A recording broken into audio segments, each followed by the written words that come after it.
Ma karaa ittiin waan yaadan tokko maal godhan harkatti galchafatan jechuudhaan. Namichi inni torban darbe ilaallee kan inni jeneraala sana gaafate dhaqee akkamittiin wanta sin argattan kana harkatti galchachuu danda'a, akkamitti wanta kana immoo fudhachuu danda'a jedheeti gaaffiin isaa inni guddaa. Jaarsisii yeroo sanatti jeneraali sun kan isaan itti manii wanta siif laatame hundumaa irratti fookosii godhu, asiif achiin jedhini kan kee waan hin taane irratti fookosii godhin, isa siif laatame irratti fookosii yoo goote lafa yaadde sana ga'uu dandeessa jedhanii itti dubbatan jechuudha. Har'as isuma laalla jechuudhaan jireenya Zakkiyoos nama jedhamu kanarraati akkuma macaafa qulqulluu obboleettiin keenya nu dubbiste Zakkiyoos kuni macaafa qulqulluu irraati nama baay'ee maal tureedha, badhaadhaa tureedha tokko. Lammaffaa immoo maal tureedha, nama hojjaansaa gabaabaa tureedha. Sadaffaan immoo nama maal tureedha, nama geggeessaa horii walitti qabu, tax collector isa jedhamu jechuudha. Nama akkasii tokko ture jedheetu macaafni qulqulluu dubbata jechuudha. Zakkiyoosiin ijoollummaa kaasnee waldaa keessatti ta'u karaa adda addaa hundumti keenya waa'ee Zakkiyoos yoo dubbadheedhani sammuu keenyatti kan dhufu yeroo hundumaa Zakkiyoos nama hojjaa gabaabaa kan jedhudha. Zakkiyoos yommuu jedhamu namicha isa hojjaa gabaabaa sana immoo jennachuudha nuuniyyuu. Yeroo yaaduttis yeroo sanattis maqaan Zakkiyoos biyyicha keessatti yeroo ka'u namicha hojjaansaa gabaabaa sana immoo taaksii nurraa fuudhee nu rakkiseera jedhama faadha. Namitti sana yoom nurraa deemti faayidu ta'a namoonni. Yoom jireenya nama sanaa dhabna namitti gabaabduu sanatu nu rakkise jedhanii faayyaatu. Maaliif iyyuu namichatu horii qabdu irraa tax collector warra jedhaman keessaa immoo the head isa mataa ta'e jechuudha. Baala silxaanii isa jedhamu jechuudhaan. Isa jalatti namoota baay'ee jira, inni immoo isaan irra ol jira, silxaana guddaa nama qabuudha jechuudha. Zakkiyoos namni jedhamu kuni. Zakkiyoos kuni jedha sagalee Waaqayyoo akka dubbatutti Zakkiyoos nama gabaabaa, nama badhaadhaa, nama immoo silxaana qabu. Jireenya Zakkiyoos gaa kanarra dhaabbanneetu Zakkiyoos waan barbaade tokkotu jireenya isaatti dhufe waan barbaade sana immoo argachuudhaaf maal godhe Zakkiyoos akkasii waan gabraadhaan sammuu keessan Zakkiyoos hojjaa gabaabaa duwwaatu hin ta'in macaafni qulqulluu yeroo hundumaa yeroo nama maqaa namaa achirra kaa'u seenaa namaa achirra kaa'u waan kaa'eef qaba waan ta'eef keessa galleetu ilaalleetu waa irraa baranna. Arrammoo nuun immoo maaliif Zakkiyoos maal barbaada, maal fedha, maal arguudha hawwiin Zakkiyoos. Zakkiyoos kun immoo waan barbaadu arguudhaa fi maal godhe maal hojjete isa jedhuudha jechuudha. Kanaaf iyyuu ogummaan karaa ittiin waan yaadan tokko harka galfatan jireenya Zakkiyoos irraa waan barannu tokkotu jiraarra. Ammas mee kan akkasii naa jettan keessa keessan akka galu waan an barbaaduu fi irra deddeebi'uun siniin jedha naa wajjiniin keessa namaa wanti galu nama qe'aan ogummaan jedhame karaa ittiin waan yaadan harkatti galfatan. Ameen jedhaagaa. Waan yaaddu tokko yoo jiraate karaa ittiin galfatan. Zakkiyoos waan yaadu tokko qaba. Akkamitti waan sana harka isaa galchate, akkamitti namni wanta yaade tokko harka galchateennaan immoo hammarraatti waa'ee isaa dubbachaa jira. Zakkiyoos irraati ilaalla jechuudha. Tokkoffaa jireenya Zakkiyoos irraa. Zakkiyoos maal isaa beeka ture? Maal isaa beeka? Irrina isaa beeka ture. Mee irrina dhaame? Akka gaariitti akkasii na dhageessan moo namni hirrima namaa haasa'urraa irrina ofiisaa haasa'urraa irrima eenyu haasa'utti cimna nuun kan eeyuuti kan namaati dhaame dubbadhaa rakkina maalii qabu? Rakkina qabu. Zakkiyoos jedhala yerooma jalqabu Zakkiyoosiin ilaala. Yesuus Yaarikoo dhufa keessa darbee namni Zakkiyoos jedhamu tokko achi ture jedhan. Yerooma jalqabu sagalee Waaqayyoo. Yesuus yeroo inni Yaarikoo dhufutti magaalaa sana keessa namni Zakkiyoos jedhamu tokko ture jedhan. Zakkiyoos kun jedhala akka jedha sagalee Waaqayyoo. Inni hangafa warra maalii tureedha? Qarattu namni jaallatu miti taaksii hoggaadhuma irratti yeroo kaffalnuun jedhanii maqaa Waaqaaf lafa jiru waamna miti ammanuun. Taaksii namni kaffalinuun jedha taanaan hin jaallannu. Namichi kun immoo taaksii walitti qaba waan ta'eef nama hin jaallatamne jechuudha. Biyya kana keessatti itoo argitaniitti yoo ta'e Arresiini magaalaa kana keessa jira. Security isaa argitaniitu baay'ee eegama. Baay'ee ittiin sixxan. Akka namni ittiin sinnee fi baay'ee eegama. Maaliif namni hin jaallatu? Arresiin.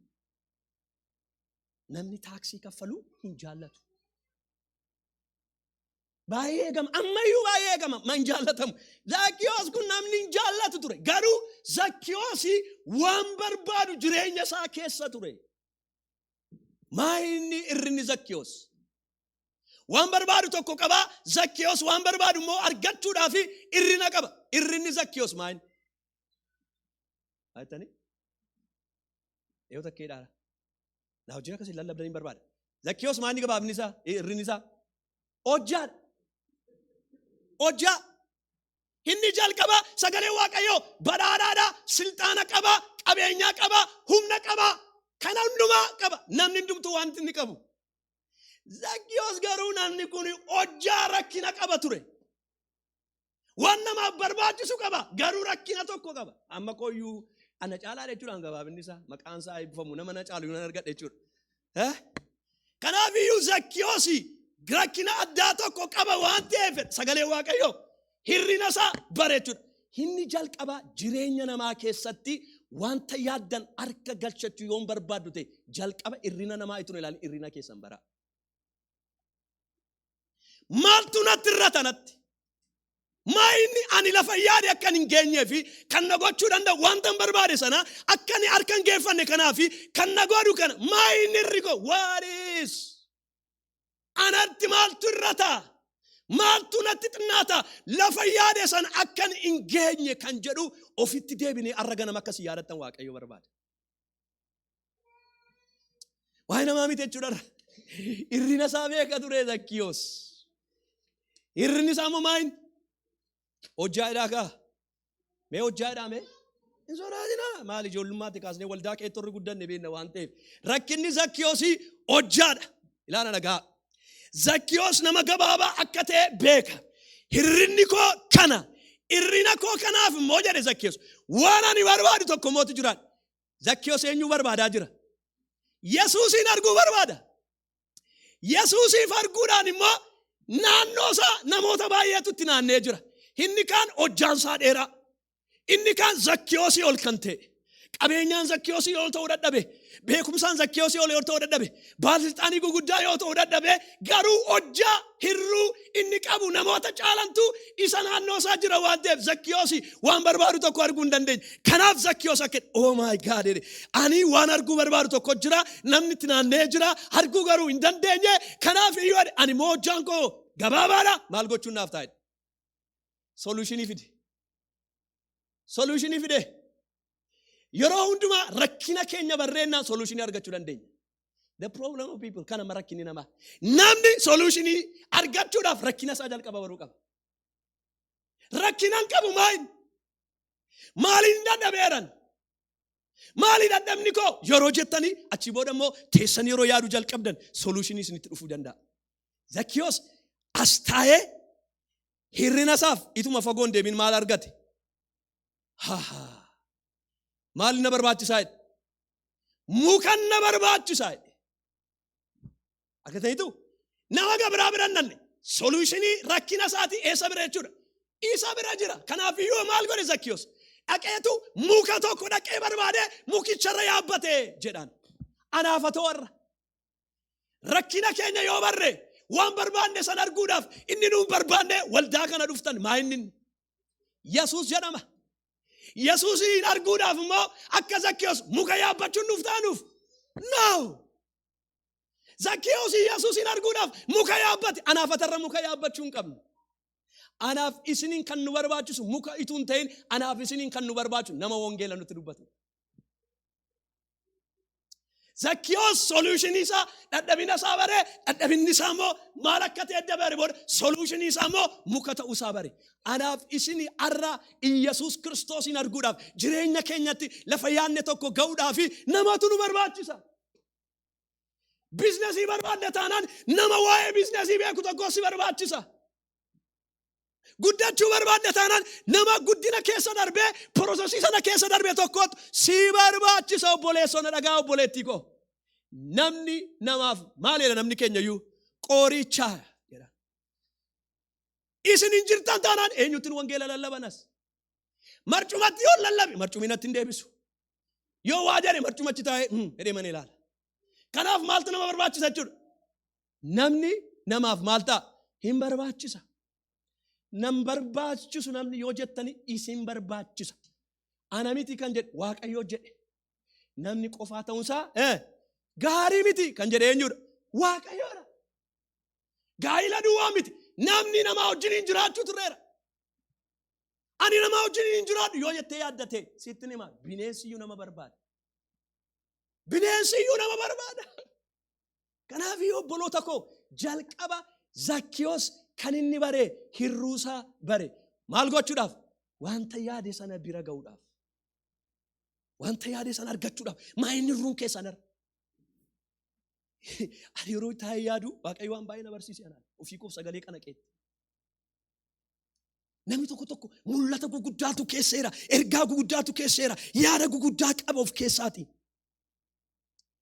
Garuu wanta isa keessa jiru tokko hojjechuudhaaf immoo humna isaan qabu ta'a. Waaqayyo koo nama bira kaa'ee jira ta'a. Namicha kanatti kan harkaati dubbadhee amma namitti kan harkaa gargaarsa barbaadu hin dubbadhee waan keessa jiru fudhatee kan du'aa jiru baay'ee jira.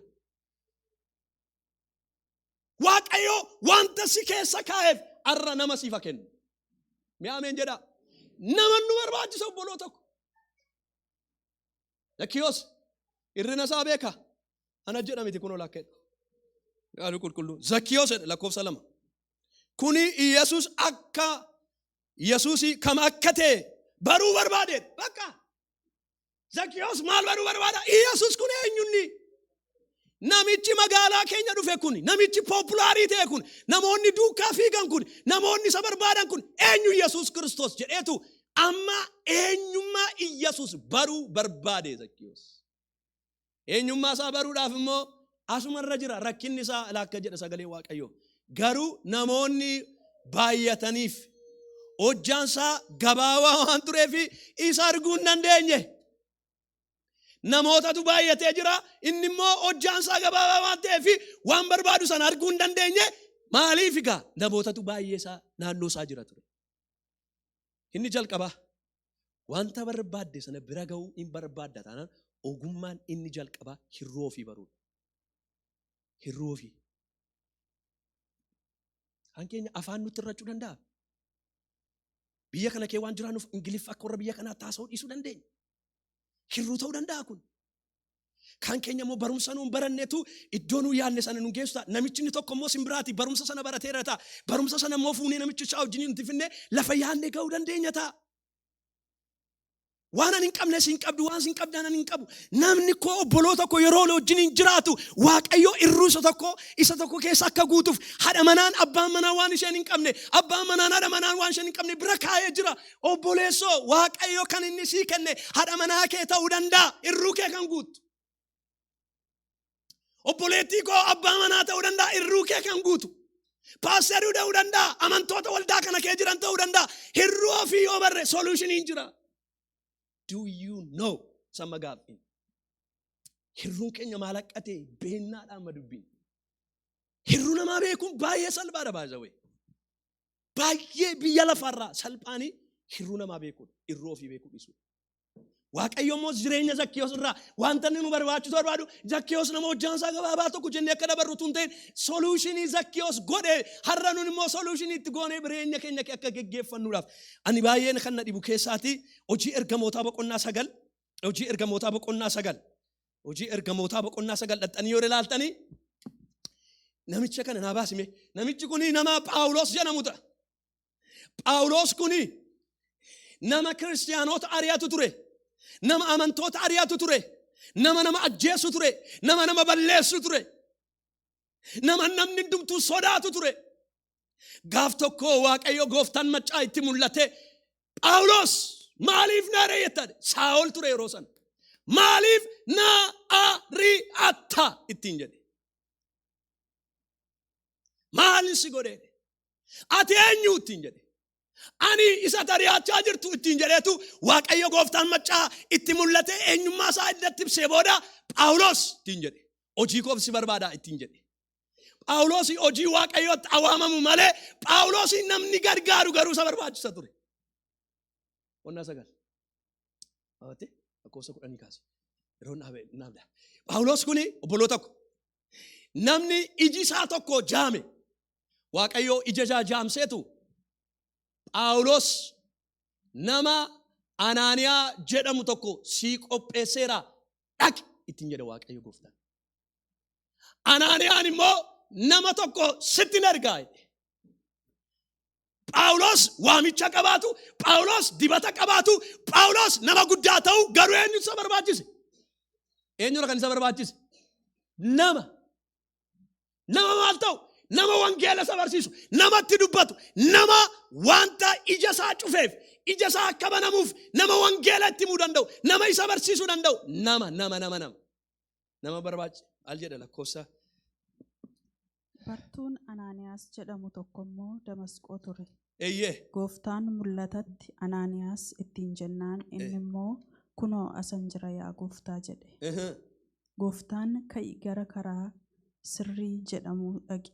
Nama biyya Xarses maqaan isaa Saa'ol jedhamu tokko mana Yudaasaatti iyyaafadhu. Kunoo inni kadhatatti jira. Innumtuu ati Anaaniyaas isa bira dhufte akka agartuun isaa isaaf deebi'uuf harka kee utuu isarra keessu mul'atatti argeera jedheen. Ameen. Ilaalaa akka jedhe. Waaqayyotti hin dhufee namicha tokko Phaawulos jedhamu namni tokko nama hirrina qaba. Phaawulos hirrinni isaa maal? Iji isaa maal ta'ee jira? Cuamee jira. Waaqayyo banuu hin danda'u? Hin danda'a. Garuu eenyu kenneef? Nama kenneef.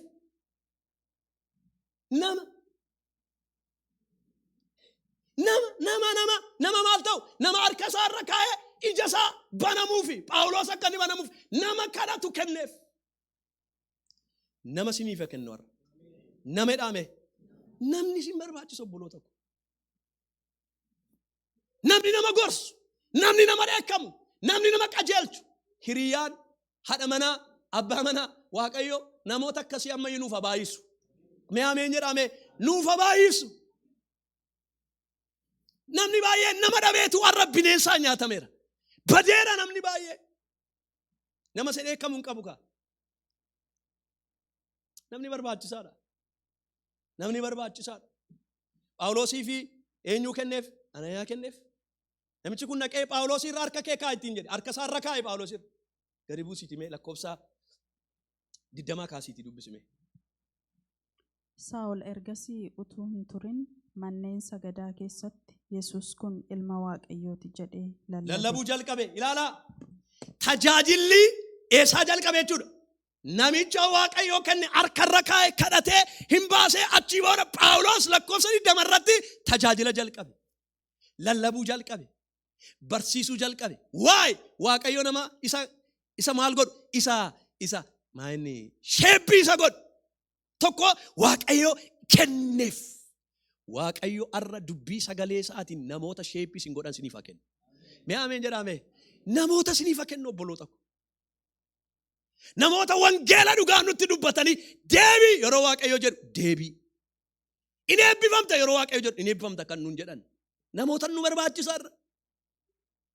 Maal jedha beektu sagalee Waaqayyo keetti Phaawulos Ximitiyoos keetti yaa Ximitiyoos bara dhumaa irratti namoonni barsiisota wanta gurra isaaniitti tolu, wanta dhaga'uu barbaadan, wanta isaan gammachiisu, foon isaanii kakkaasu, itti dubbatu, hin qopheessu. Ati garuu yaa wanta dhageesseef baratteerraa of eeggadhu barsiisi. Ijoollummaa kee namni tokko illee hin tuffatin. Ximitiyoos jedhaan. Waaw. Waaqayyo nu gargaaru. Namni nama barbaachisa gaara. Waaqayyo duwwaan nagaa inni jettanii hinni seexanatu sinitti hima. Hin soba seexaniin dhageenya. Namatti sin barbaachisa. Dhugaadha Waaqayyo duwwaatu nama gaadhanii manatti nama gashee seexanni namarraa adda nama baasee qofaatti nama ajjeesuu barbaada. Amalli isaa akkasi. Amalli seexanaa inni guddaan ilaa qulqulloota keessaa tokkummaa qulqullootaa isaa keessaa nama baasee qofaatti achi nama baasee akka barbaade nama gochuu danda'a. hin barbaachisu warri kun iyyuu naaf iyyuu na barbaachistu sin qofaa waan an godhu tokko hin qabu biyya lafaarra. Ameen. Hirruunsaa maal ture? Zakkeewus maal ture hirruunsaa? Hojjaa ture. Hojjichaaf immoo maal argate? Muka argate. Har'a muka miti kan si barbaachisu jechuudha si. Muka yaabbachuun qabdu ati. Muka yaabbachuun qabu ani. Yesuus bira ga'uudhaaf, Yesuusin beekuudhaaf. Nama hiriyaa yeroo biizinesii jalqabnu hiriyaan nu barbaachisa. Nama yaada nuuf kennu, kana yaadee jira, maal yaaddee jirta? Yaadi koo gaariidha, akkam na gargaara, namatti sinnee nama wajjin haasa'u nu barbaachisa obboloota ko. So inni jalqaba wanta yaadne bira ga'uu fi jalqaba maal ta'uu qabna? Hirroo fi beekuudha. Qalaasii jalqaba. This is foundationii jechuudha kun. Foundationii jireenya kiristinnaa I cannot do anything. Waaqayyo waa gochuu hin danda'u. Inni jalqaba si malee. Lammaffaa immoo obboleessa obboleettii na gargaaru naa kennu. Namni barbaachisaa jechuudha. Biyya kana yeroo dhufne ko sponsorii baruu nu barbaachise miti ree? Miti? Sponsorii nu barbaachise, sponsoriidhaan dhufne. Namni nama barbaachisa jechuudha. As ga'ee namni nama barbaachisu kan jedhu kun barumsa seexanaati. Kun barumsa seexanaati. Hin fudhatinaa kan. Obboleessa obboleettiin nama barbaachistu an qofaa koo waan hundumaan godha kan jedhu yoo jiraate no edha ifadhaa ofirraati. Obboleettiin koo na barbaachistu. Obboleessi koo dadhabina qaba. Yes, garuu na barbaachisa bakka. Ayya kan na dhibu keessaati seera ba'uu boqonnaa 10 mee seera ba'uu boqonnaa 4 irratti ilaaltan. Seenaa eenyuuti beektu? Seenaa Museeti. Museenii hin waamame. Waaqayyo axxee Israa'eliin biyya Gibxii keessaa baastadhee waame. Yeroo Waaqayyo gooftaan maccaa isa waamu Museenii irruusaa beeka ture. Nama irruusaa beeku Waaqayyo sinaa godhu. Mee ameen jedhama. Ani guutuu siniin kadhadhu nama irruusaa beekee Waaqayyoon irruusaaf Waaqayyoon kadhatu Waaqayyo sinii haa godhu. Ameen jedha. Waan an jedhu kun salphaa irruu ofii beekuun barbaadu namatu bara seenaa. Barichatu, qilleensichatu, miidiyaatu, siisteemii biyyichaatu irruu namaa akka namni baree Waaqayyootti dhiyaate Waaqayyoo waa akka gaafatu hin barbaadu. Museenii Waaqayyootti dhiyaateetu akkanatti hin jedhe. Na erguu barbaaddaa jedhe. Na waamteettaa jedhe Waaqayyoon. Garuu waan si kadhadha Waaqayyoon. Irruu koon sitti maa jedhe Waaqayyoon. Jabina Waaqayyootti hin himne Museen. Maalitti hime? Irruu isaatti hime Waaqayyootti. Bakka ani jedhe nama maaliiti jedhe? Nama haasa'uu danda'u miti jedhe. Maalaan akkamittiin naqeemee Israa'elii saba waggaa 430 garbummaa kee ture kanatti waa dubbachuu danda'a. Ani amma dhuguma nama kaleessa oolaatti isaa ture. Ani koo oolaa wajjiniin ha jechaa oolla malee nama waa haasa'uu danda'u miti yaa Waaqayyo. Ati immoo kanatti na ergaa jirtu nama rakkisaa nama garbummaan qabamee nama hin dhageenye yooti waa itteeyyuu dafee aaru.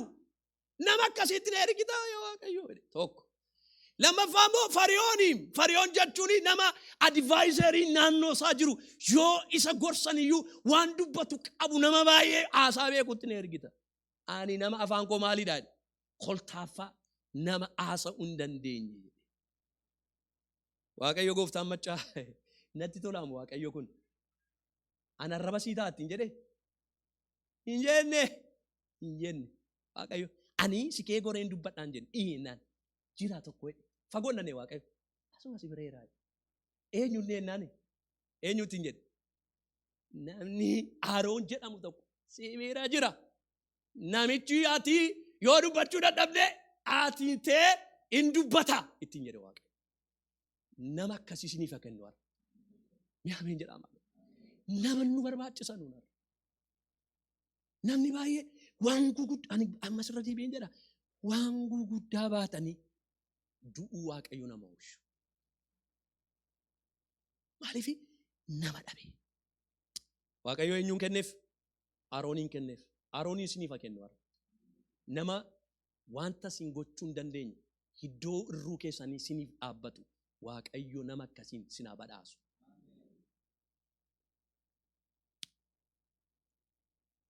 Tokkoffaa wanta yaadan harka galfachuudhaaf maal beekuu qabna? Hirrina ofii. waaqayyoon beekuun inni isa dhumaati, inni isa jalqabaa, inni waan hundumaan geeddareedha. Garuu waaqayyoon duwwaa beekuutu hin ta'in hirrina ofiis beekuun gaarii. Lammaffaa warri barreeffatan waaqayyo isin haa eebbisu. Maa inni jedhame maalochi ulfina ofii gatu, ulfina ofii gatu.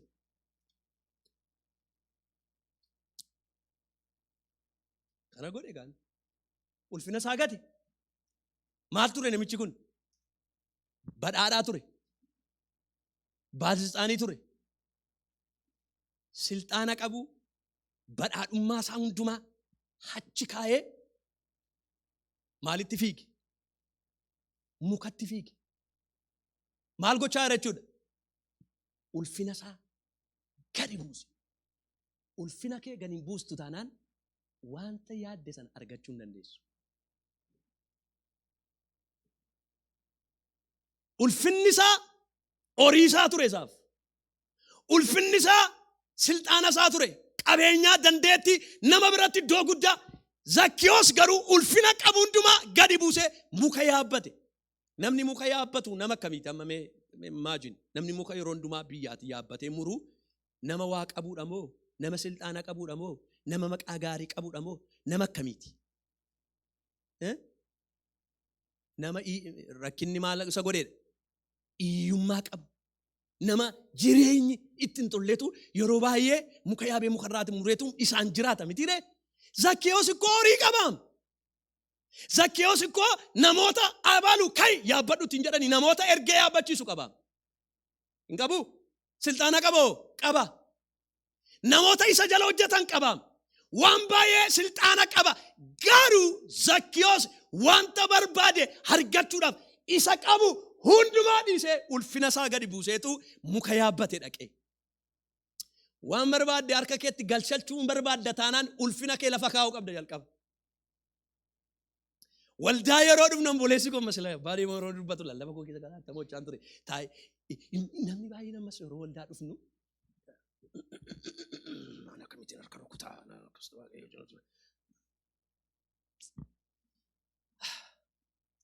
lafa kaatee dhuftee har'a waaqayyoo sitti uwwise duubi tateetii hin gangalata turte kanarra kun illee dhoqqeen qabu. Lafa waaqayyoo si kaasee har'a uffata sitti uwwisee si bareechee si miidhagsee si dhaabeetu yaadatte achi deebitee ayyaa bara sana ayyaa bara sana ayyaa bara sana faarfannaan kun nuuf ta'a ture. Garuu yeroo dhufnu ulfina keenya miti. Har'ammoo maaltu ishee akkas godha? Maaltu ishee akka godhaa lafan dhufee beekaa na godha? Waan gabraa miti. Wanti na utaalchisu waan gabraa miti. Safaran dhufeen beekama. I know. Seenaa koo kalee waaqayyoo lafan namni hin jirre isiniyyuu hin jirtani waaqayyo achi keessa godhee kunoo paasterii godhee as godhaa. Maala haabaa gaayyaanaa maasaa ta'u. Seenaa namaa giiddara waaqayyo. Har'a ulfina waaqayyoo sirra kaa'ee gadi buutee faarfachuu dhiistee nama itoo ilaaltu ulfinni waaqayyo si bira darbaa jira. Darba.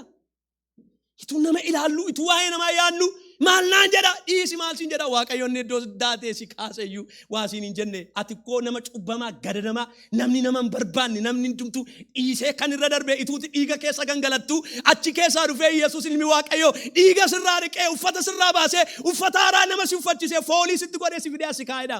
Namni kana beeka seenaa kee. Seenaa gabraa maalii qabdati? Akka jedhan Phaawulos Efesoon keessatti irra darbaa keenyaan namoota maal taane ture? Gatamnee turreedha.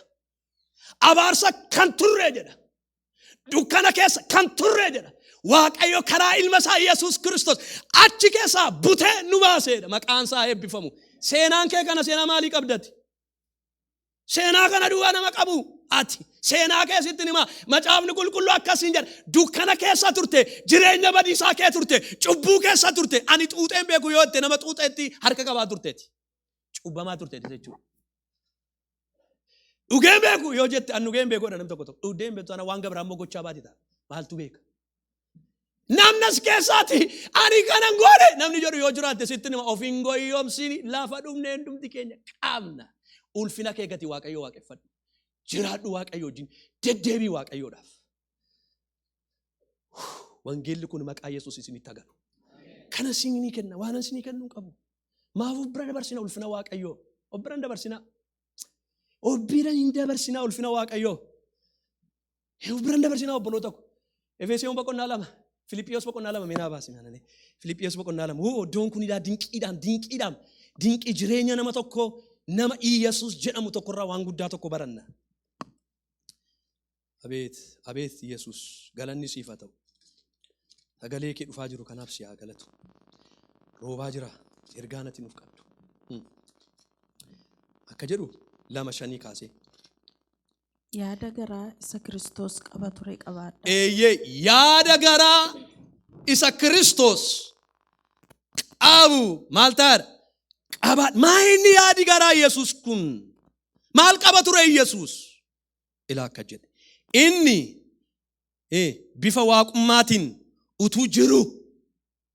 Ituu waaqatee jiru Yesuus uumaa ta'eetu jiru. Sagalee Waaqayyoo. Eshi. Ulfina waaqummaasaa abbaasaa wajjiniin ol isa qixxeessu wanta qabu itti hafanitti hin lakkoofne jedha. Garteetu Yesuus. Inni Yesuus kuni jedha. Abbaasaa wajjiniin wanta isa ol qixxeessu hunduma. Isa Waaqayyo abbaa wajjiniin uumaa ta'e sana hunduma. Isa qabu hunduma gadi buuseetu Yesuus. Naaf isiniif jedheetu Yesuus. Cubbuutuun godhin cubbuutee yakkatuun godhin yakkateetu Yesuus. Dhoqqee saawwaa obsitaala nuun har'a filannee ijoolleetti godhannu. Yesuus garuu ilmi Waaqayyoo inni guddaan inni jabaan kun dhoqqee saawwaa naaf jedhee siif jedhee dhufe dhalate. Ituu maal ta'ee jiru? Ituu waaqatee jiru. Gar of buuse. Gar yeroo buustu Waaqayyo ol si qaba. Ol qabamuudhaaf maal ta'uu qabna jechuudha? Gar of buusu. Mistirri ol jechuu eessaa dhufaa? Gar of buusu. Maaliif? Zarraaf ani paasteriidha. Zarraaf ani jaarsoliidha yeroo itti Waaqayyo waaqarra taa'e. Ani koomee. Waaqayyo hubannaa wangeelaatti nu haa deebisu. Mee ameen jedhaa maaloo? Mee yaa Waaqayyoodhaa mee? Na gargaareedhaan mee? Maa gargaaru dhugaa. See tokko nu jalaatii baddi jireenyi kuni keessumaa biyyi kun immoo biyya gadheedhaan wanti sirriitti hin fayyadamnu ta'e. This is America nama gochisiisti. Yesuus Kiristoos. This is Amerikaan hin jiru. This is wangeelaan beekan. Wangeelli immoo gara of deebisii jiraadhuedha. Chiis hafuura akkasii maqaa gooftaa Waaqayyo cabsu.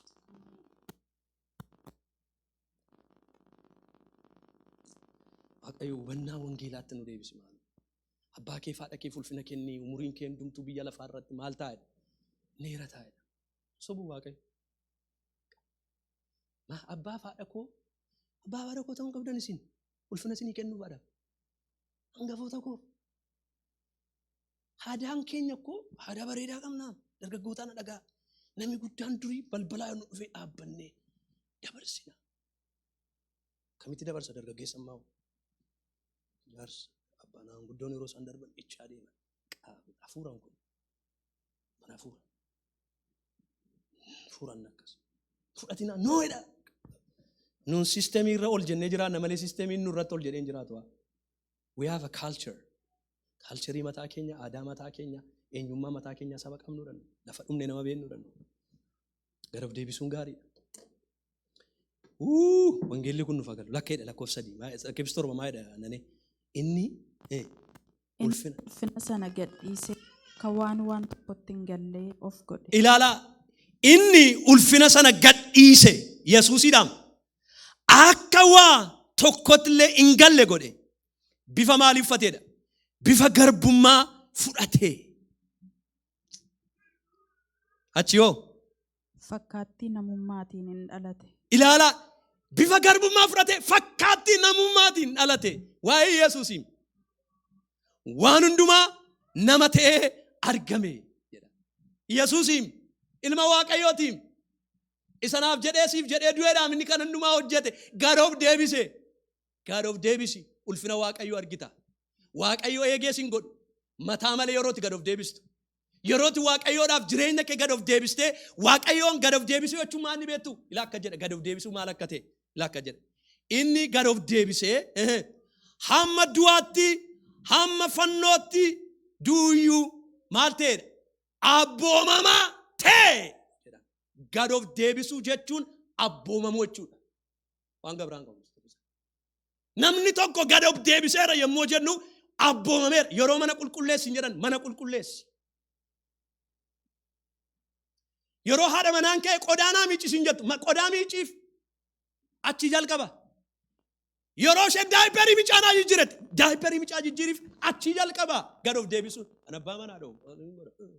Aadaan keenya akkas miti. Aadaan kee akkas miti. Abbaa kee faadha kee keetiin jiraatetti immoo keetiin jiraachuu hin dandeessu. Hin danda'amu. Hin danda'amu. Gad of deebisuun mana keessaa jalqaba. Achi mana kee. Maqaa Yesuus Kiristoosiin hafuurri kun Waaqayyo nuuf haa kennu. Gad of deebisuun eessaa jalqaban jedhe? Mana kee. Achi ala yeroo dhufu nama biratti yeroo dhufu bakka baay'ee nama kan tolu kaayati. Easy sinii ta'a by the way. Waan tokko amma easy dha nama tokkoof. Waa gochuun namni tokko jira ammas kaayati. Waa godhi yoo ittanii bakka easy dha namicha sanaaf. Waa qulqulleessi yoo ittan bakka easy maam godha. Namicha nama tokko nani naaf irratti. Maaliif beektu? Achi baree dhufe malee as miti. Gad of deebisuu achitti yoo bartee dhufte asitti sin rakkisu. Waaqayyo maqaa Yesuusiin hafuura gad of deebisu nuuf haa kennu. Ilaa waan isin timu wangeelaan isin itti himan. Gad of deebisuu keessa maaltu jiraan jedhe? Ol jechuu jira. Asuma irra hidhaam isin hima. Lakkechee. Ishi maaltu ta'a achi booda. Kanaafuu jedha. Waaqayyo waan hundumaarra caalchisee guddaa maal isa godheedha?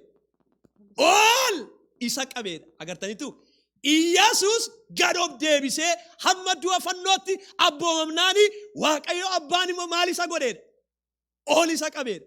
Maqaa Iyyaasuusiin gad of deebisuu keessa ol jechuu jira hafuura gad of deebisee Waaqayyo immoo yeroo isaatti nama ol qabu Waaqayyo sin haa godhu. Gad of deebisee. Gaafa inni gad of deebisu Waaqayyo immoo isa ol qabe.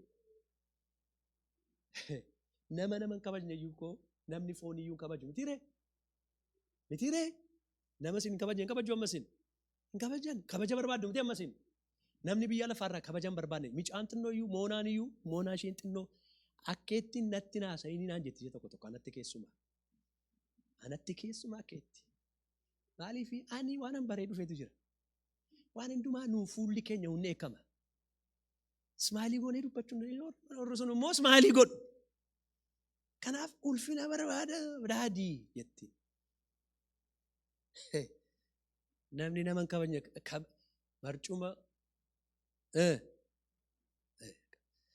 yooti gad of deebiste Waaqayyo maal si godha? Bakka jaallattee mitiim situ barbaada mitiim bakka gad of deebistee taqa Waaqayyo ol si qabaa deema. Safara galtu hundumaatti bakka jaallattee mitiim nama Waaqayyo ulfeessee maaltu ta'a? Maalaa baagayya maaltu ta'a abbo? Fardala ati Waaqayyo fettee gad of deebistee nan farda si barbaada mitiim. Namichi farda barbaadeera hin barbaadne dubbatateera hin barbaadne haasa'ateera hin barbaadne. Annama akkas hin barbaadne garuu Waaqayyo mana kee dubbachiisa ture.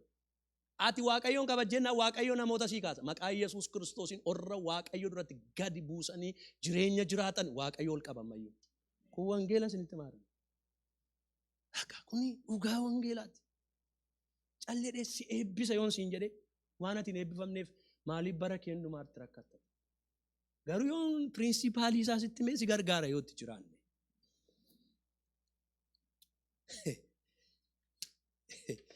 Waan na dhibu keeyaatiin macaafa qulqulluu keessa lakkoofsa 9. Kanaafis Waaqayyo waan hundumaa irra caalsee gadoo guddaa ol isa qabe maqaasaa maqaa kamirra iyyuu maal godhe caalaa kenneef nama gad of deebiseef kanatu ta'a. Nama gad of deebiseef maaltu ta'a jennaan farda gabroo warqee harkatti maamiti akkasumatti maayinni ishee harkatti namaa kaa'an. Achi booda'u warra faarfatan itti naanna'anii maqaan isaa eebbifamu. Maaliif kabaja dhufe gam? Jaallatee godhaare Waaqayyo biraa beera ajaji. Gubbaarraa ajaji sii be'enna jaallatanii sii godhu miti. Ati Waaqayyoon garuu gad of deebisii jiraadhu jireenya kee keessatti. Waaqayyo adiif gurraacha biratti simboo sii kennee si simatu. Kun wangeela. Yoosefiif hin taane ijoollee. Yoosefin kun mootichi maal waan ati barbaadde maal godhe godhee Baka waggaa torba akka itti waggaa koo torba ennaan minaan waggaa torba rakkina kennu dabarsu attuma godhee silxaanatti kenne maaliif waaqayyo biraa kabaji beera. Yoosef ikkoo abbaa faadhin jiru inni garuu waaqayyoon kabajee waaqayyo isa kabaje. Yerootti waaqayyoon kabajju waajjira hojjettuuf iddoo hojjettuuf in dhagahamta. Yaadatu si gaafatama. Maal yaaddaa? Maaltu yaadda jedhamta. Yoo maal taatu? Yeroo waaqayyoon kabajju. Yeroo gad of deebistu. Nama tokko na dhibanaan macaafa qulqulluu keessaa. Nama waaw sa'aatiin baay'ee deemtee. Saamu'eel kan Saamu'eelin beektuuti. Saamu'eel lammaffaa boqonnaa 6 namicha kana beektu eenyu akka ta'e seenaan kun.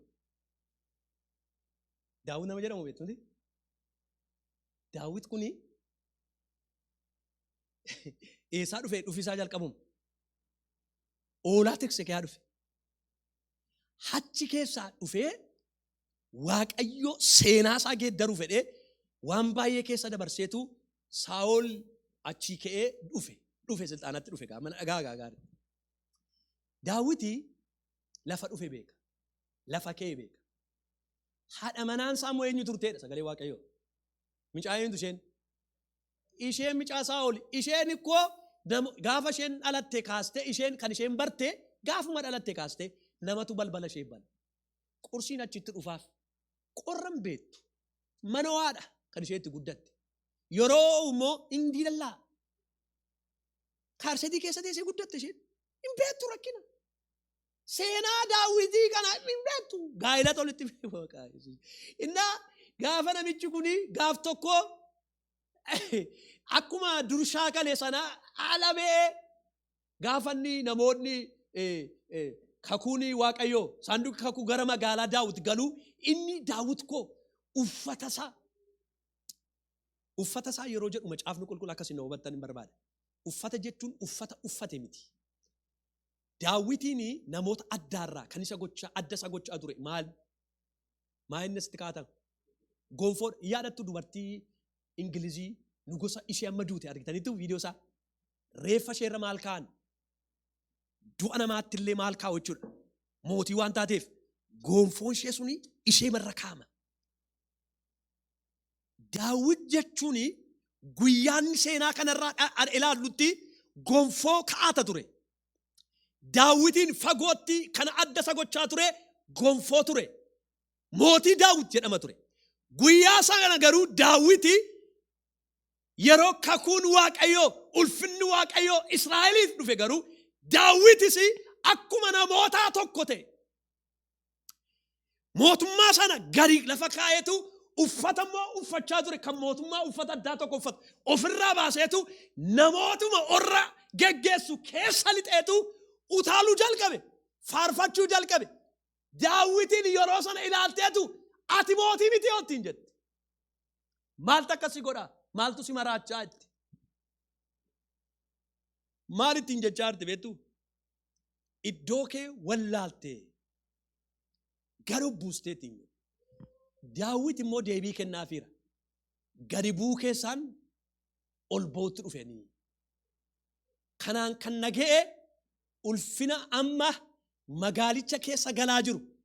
Ulfina waaqayyoo waan ta'eef uffata duwwaa miti eenyummaan kooyyuu kan saatedheetu Daawit utaalee shubbisee waaqayyoon waaqeffachaa ture. Isheef garuu hin galle ture. Maaliif? Jireenya Daawit seenaa Daawit hin qabdu isheen. Har'a obboloota koo seenaa baay'ee qabdu mana kana keessa kan jirtan. Seenaan koo seenaa keessan miti. Ani seenaa koo beeka. Seenaan keessan hundumti keessan kan mataa keessanii qabdu. Hin ilaalinu nama. Hin ilaalinu obboleessa si wajjin hojjetu. Hin ilaalinu obboleettii si wajjin hojjetu. Atiif waaqayyo qofaatti obbeetta. Lafanni si fide beekta. Lafanni si kaase beekta. Maaliif har'a waaqayyoof gadachuu dadhabdeera? Maaliif mana kee keessatti ulfinni waaqayyoo irra tere? Maaliif mana kee keessatti waaqayyo tokkoffaa ta'uu dadhabeera? Maaliif waaqayyo duratti gadi bu'uu dadhabdeera akka dur gadi buutee kadhattu? Maaliif arra siree kee irraa gadi bu'uu dadhabdeera? What the problem? Maani rakkinni isaa? Hin geeddarame moo waaqayyo? No. Situ geeddarame. Situ geeddarame. Kanaaf gara buusuu qabna jechuudha. Gaad. Zakkiyoos maal godhe? Gaad. Mee gadeedhaa mee? Gaadi. Har'a Waaqayyo jireenya gad of buusee isa barbaachisu fudhatee galu Waaqayyo nuuf haa kennu. Zakkiyoos ikkoo gad of buusee boloota koo waan barbaadu tokko sana fudhatee galee. Namni hundumtuu hin fudhanne baay'ee wee isinitti himaa. Waan tokko dubbadheen fixa. Waldaa dhufee namni ituu Waaqayyo wajjin ol argin galuu danda'a. Waldaa dhufnee marcuma tokko irra teenye lallabu kun isiniin galiin galuu dandeessu. Maaliif? Iddooma tokko tirree iddoo tokko teenye akka isinitti na fudhachaa akka isinitti Waaqayyo irratti gad of deebisanii dhaggeeffatanii jireenya hafuuraa keessaniif murteessaadha. Abbaan barbaade alallabu abbaan barbaade geggeessu akka nuyi itti teenye gad of deebisnee Waaqayyo irratti ulfina keenya gadi buusnee dhaggeeffannu murteessaa. Har'a sagalee Waaqayyo mana kana keessaa fudhannee gallu Waaqayyo nutti bu'uusaa yoo murteessa. Haadha manaan abbaa manaan Waaqayyo har'a natti bu'e yoo jettee inni natti hin buune jechuu danda'a. Ishee bira rakkinni hin jiru, isa bira garuu maaltu jira? Rakkinatu jira. Abbaan manaa Waaqayyo har'a natti dubbate, haadha manaan natti hin dubbanne yoo jettee ishee bira rakkinatu jira. Kanaaf isheen of ilaaluu qabdi malee namichi rakkina miti. Hamma nuun itti sinnee fudhanna Waaqayyootti. Hamma nuun gad of deebisne Waaqayyoon nu qaba. Waan lama baranne har'a jireenya irraa jireenya Zakkiyoos irraa. Inni jalqabaa maal? Hirrina ofii, rakkoo ofii, dadhabina ofii maal ta'uudha? Baruu. Inni lammaffaa gaadi maal ta'u? Of deebisu. Yeroo sana Waaqayyo maal nu godha? Ol nu qaba. Galanni Waaqayyoof haa ta'u. Barachaa irraa waan tokko. Yaas. Sadaffaa itti fufna guyyaa gabraa. Yeroo ofii waan yaadan maal godhu? Isheen kun baay'ee barbaachisuudha. Ishee kana sanan dubbadha. Yeroo ofii waan yaadaniif kennu. Maal akka ta'e Waaqayyo hafuura isaatiin nu barsiisa. Mee ameen jedhame. Waaqayyo barsiisaadha miti ree? Yaa Waaqayyo barsiisaadha. Hafuurri qulqulluu sin barsiisa waan hundumaa jedha. Kanaaf iyyuu guyyaa gabraatti fufna Waaqayyo nu gargaara. Ishee kana lamaan fudhadhaa galaa adaraa keessan. Itti yaadaa. Eessan jira jireenyi koo? Waan an barbaadu harka koo keessa gashadheeraa. Yoon hin gashanne ta'e immoo maal rakkinni koo? Hirrina koo beekaan gad of deebiseeraan. Waaqayyo sin haa eebbisu. Dhaabbannee Waaqayyoon kadhanna.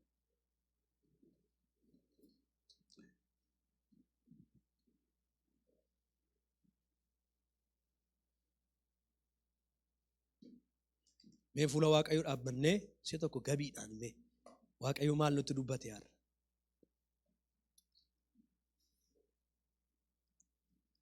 Haleluuyaa. Galanni Waaqayyoof haa ta'u. Haleluuyaa.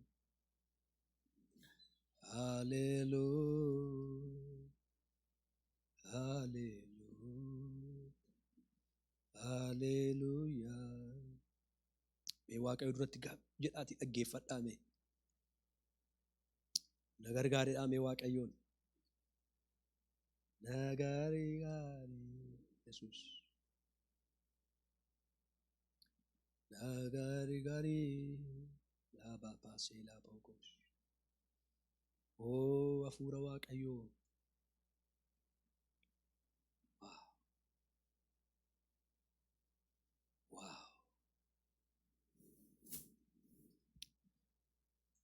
Yaa Waaqayyo